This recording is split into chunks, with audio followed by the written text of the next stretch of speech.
Hello, my dear friends. I am Dr. Wasim I Khan, Associate Professor, Shri Shivaji Law College, Parbhani, Maharashtra, India.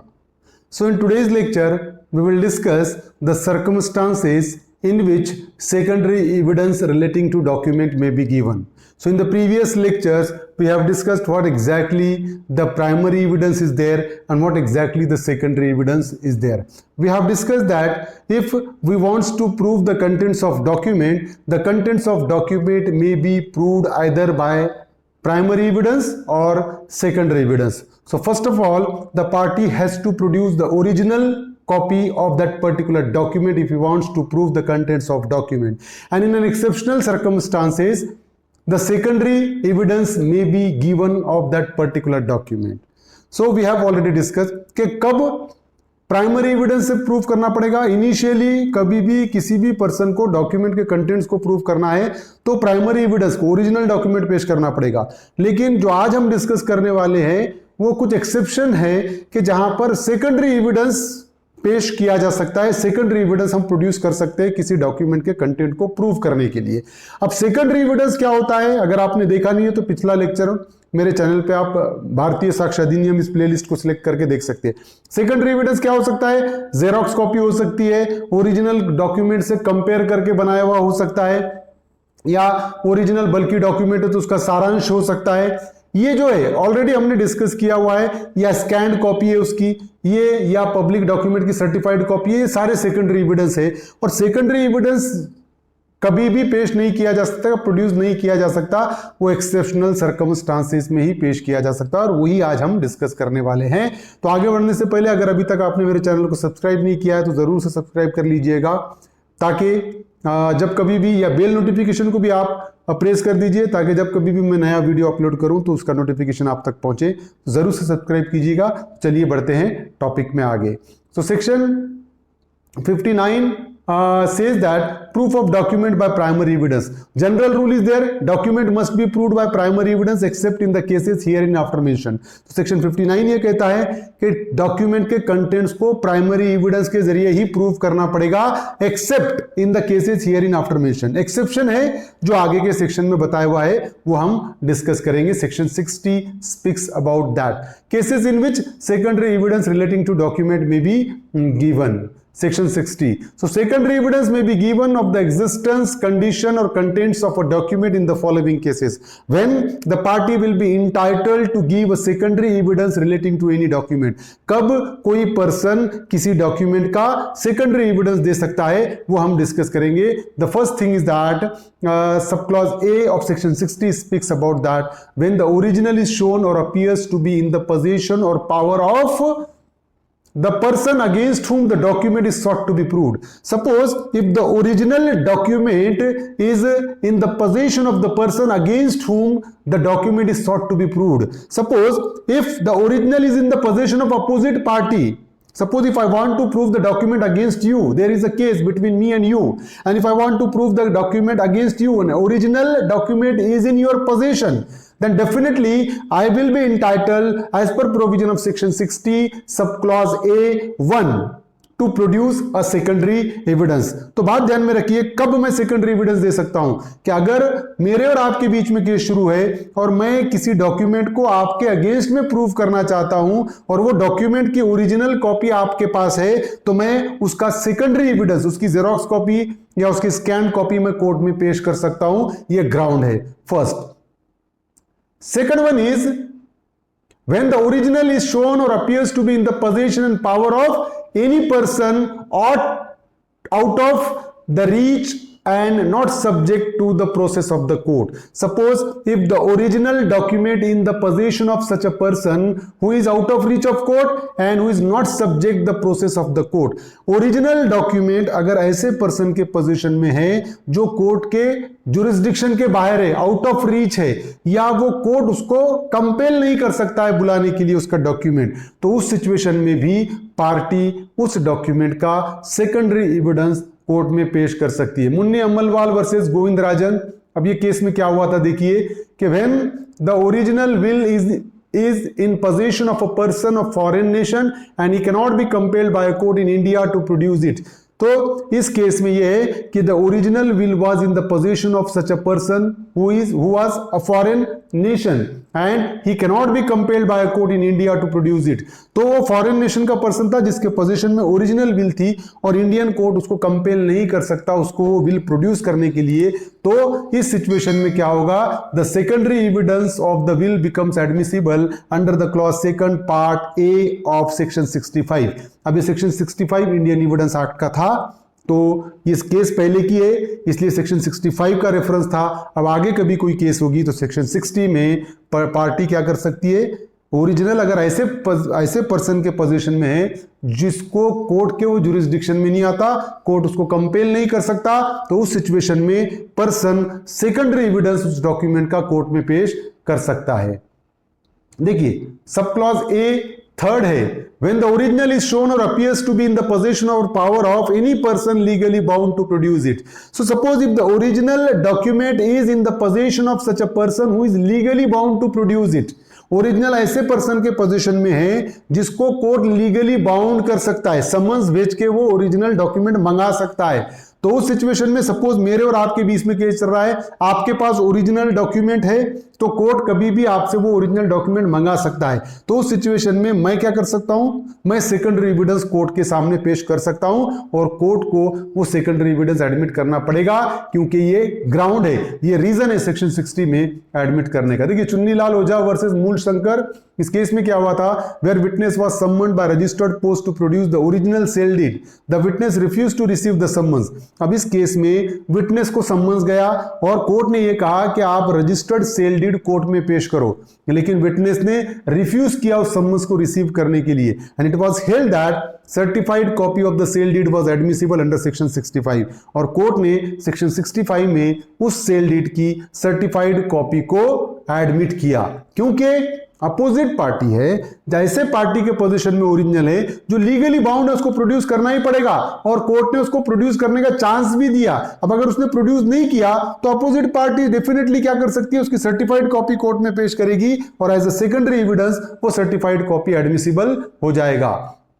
Next provision is there section 60 sub clause B, when the existence of original admitted in writing, suppose if the party admitted the original in writing, अगर किसी party ने original document है ऐसा admission दिया, written admission दिया, तो situation में secondary evidence admissible हो जाएगा। J Mohan versus Kannammal, it has been held that secondary evidence could be received as genuine if the existence of document is admitted. secondary evidence genuine माना जाएगा अगर document के existence का रिटर्न एडमिशन किया।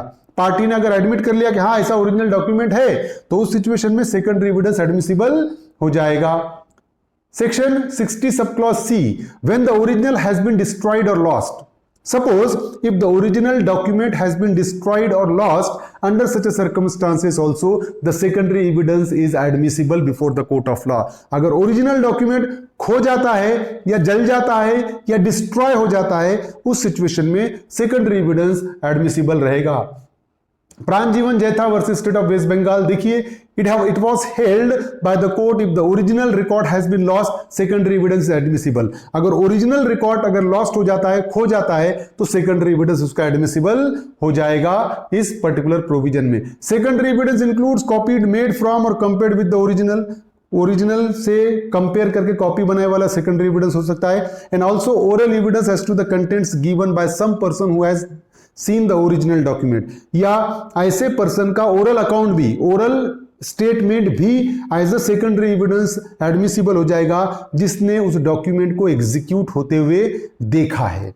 तो ये सेकेंडरी एविडेंस एडमिसिबल होगा कब, अगर ओरिजिनल डॉक्यूमेंट खो जाता है या डिस्ट्रॉय हो जाता है। तो next one is when the original not easily movable, if the original document cannot be moved easily, suppose if any statement is written on the wall, on the stone, which cannot be moved easily, so under such a circumstances secondary evidence of that particular document is admissible, because document की definition में हमने already देखा हुआ है कि document क्या होता है, anything expressed or described upon any substance।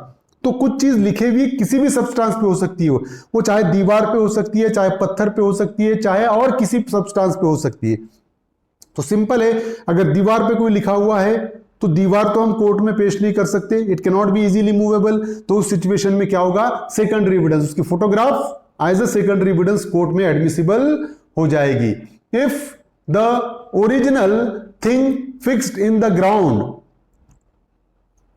if the original things fixed in the ground or a building, for example inscription on wall, tombstone, monument और marks on boundaries, stone और trees, ये सारी चीजें original thing fix है, building है, inscription on wall है, टॉम्बस्टोन है, monuments है, या मार्क्स ऑन बाउंड्री, स्टोन और ट्रीज है, इन पर जो भी है ये सारे इजीली मूव नहीं कर सकते, तो उस सिचुएशन में सेकेंडरी एविडेंस एडमिसिबल हो जाएगा। But where a notice was merely suspended to the wall by a nail, the secondary evidence of that document is not admissible. But अगर एक नोटिस बोर्ड पे एक नोटिस एक नेल से, pin से अगर लगाई हुई है तो वो उसका सेकेंडरी एविडेंस एडमिसिबल नहीं होगा, बिकॉज वो आसानी से वो उसकी पिन निकालकर हम कोर्ट में पेश कर सकते हैं, तो उस सिचुएशन में सेकेंडरी एविडेंस एडमिसिबल नहीं होगा। Next one is when the original is a public document.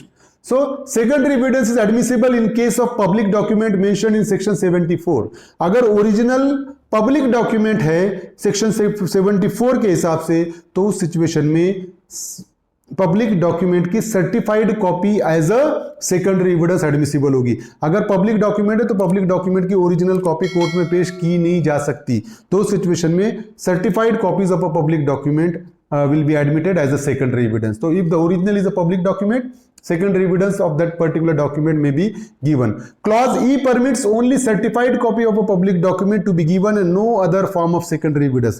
Clause E में अगर हम पब्लिक डॉक्यूमेंट की बात करते हैं तो पब्लिक डॉक्यूमेंट की सिर्फ और सिर्फ सर्टिफाइड कॉपी ही कोर्ट में एडमिसिबल होगी, दूसरा नहीं। फॉर एग्जांपल के पब्लिक डॉक्यूमेंट की एक सर्टिफाइड कॉपी मेरे दोस्त ने निकाला और मैं उसका अगर जेरोक्स निकालकर कोर्ट में पेश करूंगा और मैं ये कहूंगा कि पब्लिक डॉक्यूमेंट है, तो कोर्ट उसको एडमिट नहीं करेगा, क्योंकि पब्लिक डॉक्यूमेंट की सिर्फ और सिर्फ सर्टिफाइड कॉपी ही कोर्ट में एडमिसिबल होगी, no other copy is admissible before the court of law.